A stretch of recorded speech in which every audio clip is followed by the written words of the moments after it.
Assalamualaikum warahmatullahi wabarakatuh. Selamat pagi semuanya.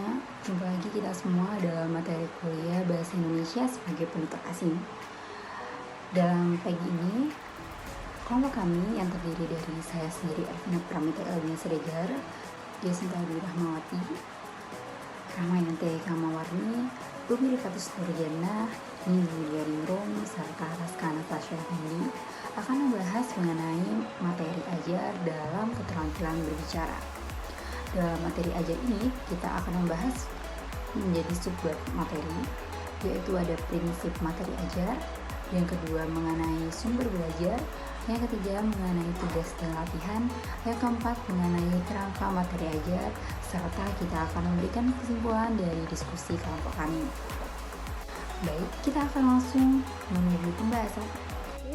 Keterampilan berbicara dalam pembelajaran BIPA dibagi menjadi 3, yaitu yang pertama, memberikan latihan sesering mungkin kepada siswa. Dengan memberikan latihan sesering mungkin kepada siswa secara teratur dan terarah, akan membuat siswa tidak hanya memahami teorinya saja, tapi juga akan mempraktekkan teori-teori tersebut. Yang kedua, latihan berbicara harus merupakan bagian integral dari pembelajaran sehari-hari.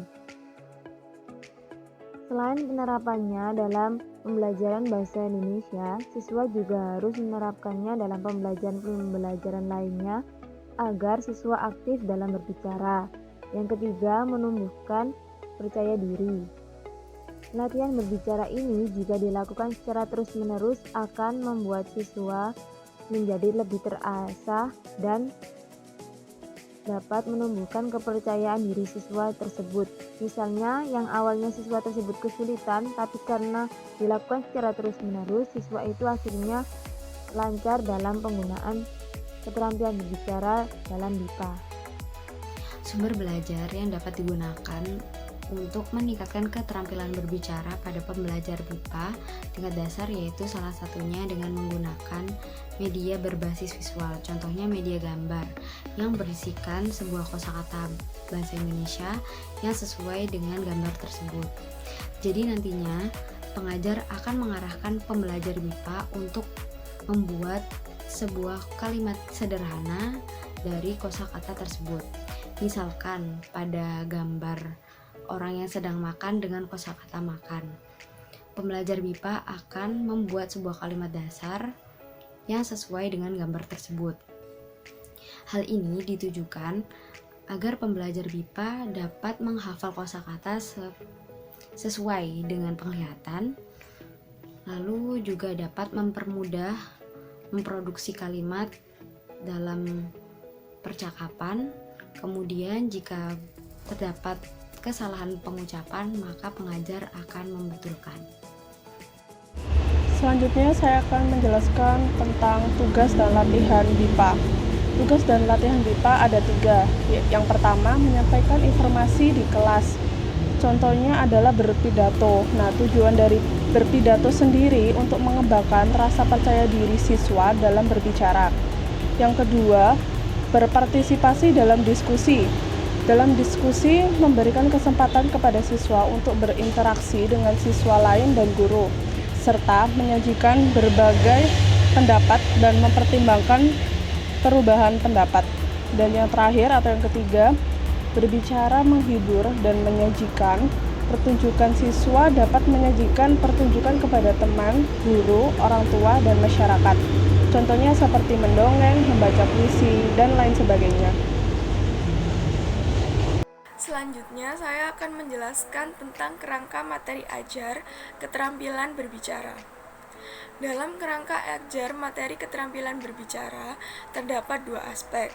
Yang pertama, materi bersifat konseptual, dan yang kedua, materi bersifat keterampilan. Pada materi yang bersifat konseptual, meliputi hakikat berbicara, proses komunikasi berbicara, tujuan berbicara, jenis-jenis berbicara, dan faktor penentu komunikasi berbicara. Pada materi konseptual ini, pembelajar BIPA hanya diberikan pengertian-pengertian yang menjadi dasar dalam keterampilan berbicara. Yang kedua, materi bersifat keterampilan. Pada aspek ini, pembelajar BIPA melakukan praktik langsung dari materi yang sudah didapatkan pada materi konseptual. Kerangka ajar materi keterampilan berbicara juga meliputi pengenalan pengucapan bahasa Indonesia. Pengucapan bahasa Indonesia merupakan salah satu poin penting dalam keterampilan berbicara bagi pembelajar BIPA.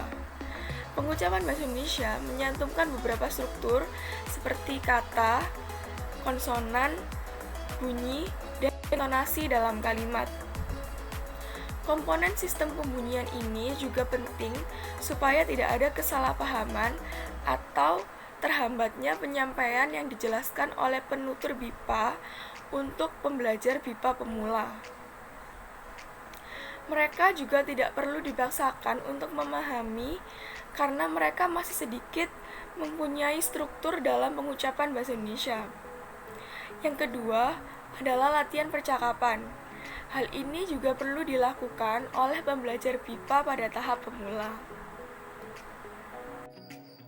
Kesimpulan yang dapat kita ambil dari presentasi kali ini adalah prinsip materi ajar BIPA pada intinya mengasah keterampilan berbicara dalam BIPA, sehingga menumbuhkan rasa percaya diri.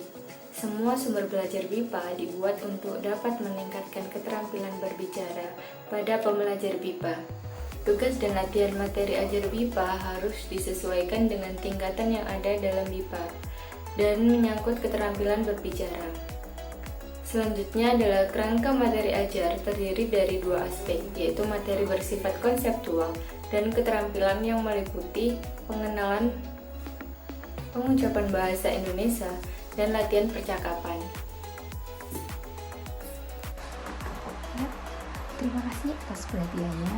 Sekian yang dapat kami sampaikan mengenai materi ajar dalam keterampilan berbicara. Mohon maaf apabila ada salah kata dalam video ini. Semoga memberikan manfaat. Tetap semangat dan jaga kesehatan. Sampai berjumpa di lain waktu. Dan wassalamualaikum warahmatullahi wabarakatuh.